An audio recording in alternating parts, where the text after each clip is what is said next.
Hi and hello, welcome to relief the mind. അന്യഗ്രഹ ജീവൻ ഉണ്ടാവാൻ ഏറ്റവും സാധ്യതയുള്ള ഗ്രഹമാണ് K2-80b. ഭൂമിയിൽ നിന്ന് ഏകദേശം 124 പ്രകാശവർഷം അകലെ സ്ഥിതി ചെയ്യുന്ന ഈ ഗ്രഹത്തെ സൂപ്പർ എർത്ത് അല്ലെങ്കിൽ മിനി നെപ്റ്റ്യൂൺ എന്നാണ് വിളിക്കുന്നത്. എൻ്റെ ചാനൽ സബ്സ്ക്രൈബ് ചെയ്യാതെ കാണുന്നവരാണെങ്കിൽ സബ്സ്ക്രൈബ് ചെയ്തിട്ട് വീഡിയോ കാണാൻ ശ്രമിക്കുക, ലൈക്ക് ചെയ്യുക, ഷെയർ ചെയ്യുക, നിർബന്ധമായും കമൻറ്റ് ചെയ്യുക. ഈ ഗ്രഹത്തിന് ഭൂമിയേക്കാൾ 2.6 മടങ്ങ് വലിപ്പവും ഏകദേശം 8.6 മടങ്ങ് പിണ്ഡവുമുണ്ട്. ഈ K2-18b അതിൻ്റെ നക്ഷത്രമായ K2-18ൻ്റെ വാസയോഗ്യമായ മേഖലയിൽ, അതായത് ഹാബിറ്റബിൾ സോൺ, അതിലാണ് സ്ഥിതി ചെയ്യുന്നത്. അതായത് ഈ ഗ്രഹത്തിൻ്റെ ഉപരിതലത്തിൽ ദ്രാവകാവസ്ഥയിലുള്ള ജലം നിലനിൽക്കാൻ സാധ്യതയുണ്ട്. 2019 ഹബിൾ ബഹിരാകാശ ദൂരദർശിനി ഇതിൻ്റെ അന്തരീക്ഷത്തിൽ ജലബാഷ്പത്തിൻ്റെ സാന്നിധ്യം കണ്ടെത്തിയിരുന്നു.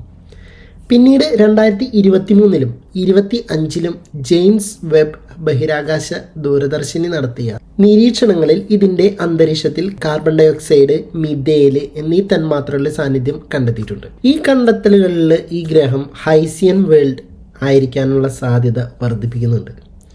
അതായത് ഒരു പാറക്കെട്ടുള്ള ഉപരിതലത്തിന് മുകളിൽ ഒരു വലിയ സമുദ്രവും അതിനെ ചുറ്റി ഹൈഡ്രജൻ സമ്പന്നമായ അന്തരീക്ഷവുമുള്ള ഗ്രഹമായിരിക്കാം ഈ K2-18b. ഏറ്റവും പുതിയ പഠനങ്ങൾ അനുസരിച്ച് ഈ K2-18bയുടെ അന്തരീക്ഷത്തിൽ ഡൈമീഥേൽ ഡൈസൾഫൈഡ് എന്നീ രാസവസ്തുക്കളുടെ സാന്നിധ്യം കണ്ടെത്തിയിട്ടുണ്ട്. ഈ ഭൂമിയിലെ DMS പ്രധാനമായും ഉൽപ്പാദിപ്പിക്കുന്നത്, DMS എന്ന് പറഞ്ഞു കഴിഞ്ഞാൽ ഡൈമീഥൈൽ സൾഫൈഡ്, പ്രധാനമായും ഉൽപ്പാദിപ്പിക്കുന്നത് സമുദ്രത്തിലെ സൂക്ഷ്മ ജീവികളാണ്. അതുകൊണ്ട് തന്നെ ഈ DMSൻ്റെ സാന്നിധ്യം അന്യഗ്രഹ ജീവൻ്റെ സാധ്യതയിലേക്കുള്ള ഒരു ബയോ സിഗ്നേച്ചർ അല്ലെങ്കിൽ ജൈവ മുദ്രയായിട്ടാണ് കണക്കാക്കപ്പെടുന്നത്.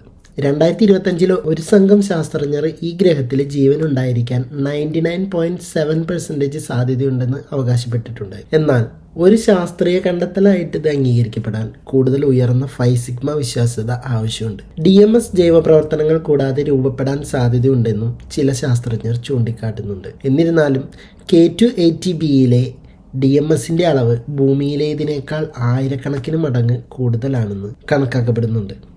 അതുകൊണ്ട് തന്നെ ഈ ഗ്രഹത്തെക്കുറിച്ചുള്ള പഠനങ്ങൾ അന്യഗ്രഹ ജീവനെ കണ്ടെത്താനുള്ള ശ്രമങ്ങളിൽ ഒരു നാഴികക്കല്ലായിട്ട് കണക്കാക്കപ്പെടുകയാണ്.